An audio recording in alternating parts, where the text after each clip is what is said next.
right, well, we continue our series here on Okanagan Oldies in Castanet, interviewing the mayoralty candidates in the city of Kelowna. And with us today is Bobby Kennedy. Welcome, Bobby. Thanks a lot, Gord. Not the first time that you're making a stab at municipal politics. Didn't go so well last time. What's going to be different this time around? You know what? I think it did go pretty well last time. When I was in my 20s, I did those as very much a dress rehearsal, get used to what this game's actually all about. You see a lot of things. The first time I had fresh eyes, a lot of high hopes, and the second time I went around, I knew a little bit more about it. And this time we go for the bigger chair because we're the right person to lead this town.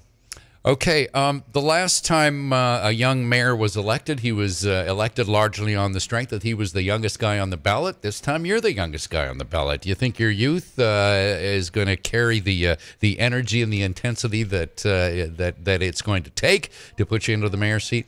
Well, there's no doubt about it. I am the youngest on the ballot, and I have a lot of energy, and I think that is going to be one of my strengths going into this. But I think this isn't just about age. I think this is about leadership. I think it's about skill. I have a very strong business background. I have a plan to actually take this community forward and actually generate revenue other than just personal taxation of the people. What's wrong with the current direction, in your opinion? What needs changing? You know, I think that we're just very focused on, thinking that we're building a city by building buildings, when we need to really rebuild this community.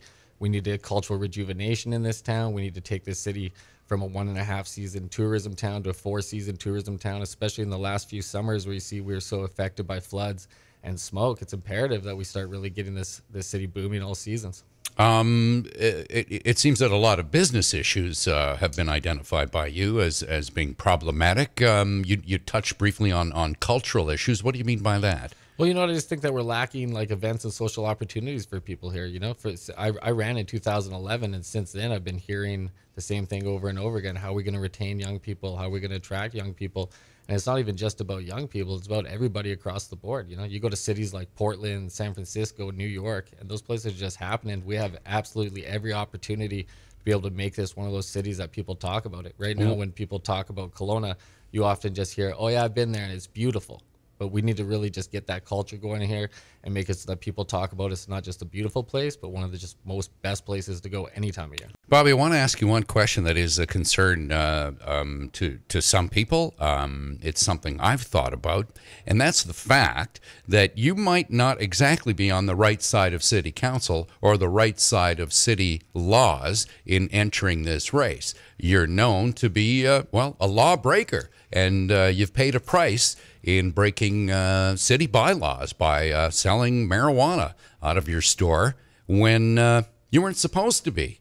Now, I'm not asking you to weigh in on the severity of the crime and the fact that legality is just days away, but what does it say about Bobby Kennedy's attitude toward basic law and order?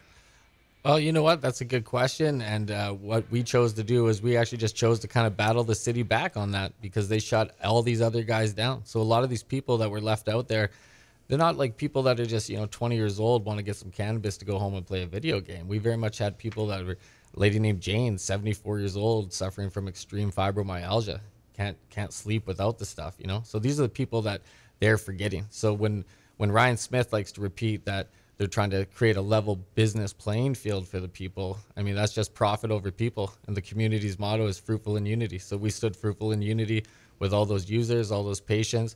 And we also conducted a political science experiment out of it. That's why I'm able to come up with the CCT plan, the city cannabis tax, because I actually know about this industry. And I'm the only person on that ballot that can actually bring the whole cannabis industry to fruition in this town. Kelowna has been the central production hub for the cannabis industry and the BC marijuana trade for far over 20 years, and we have a talent pool here that runs deep and rich. So once we lobby the BC government and they introduce the micro producers, this is going to be something that comes to this town and creates hundreds of jobs and affects the community in positive ways. We're going to make money off it to fix problems.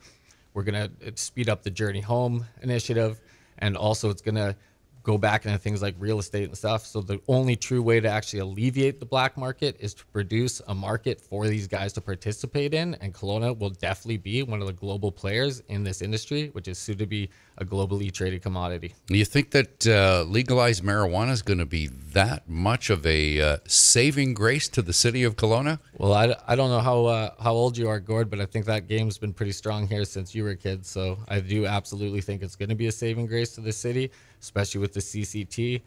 Like I said, I have a plan to create the revenue.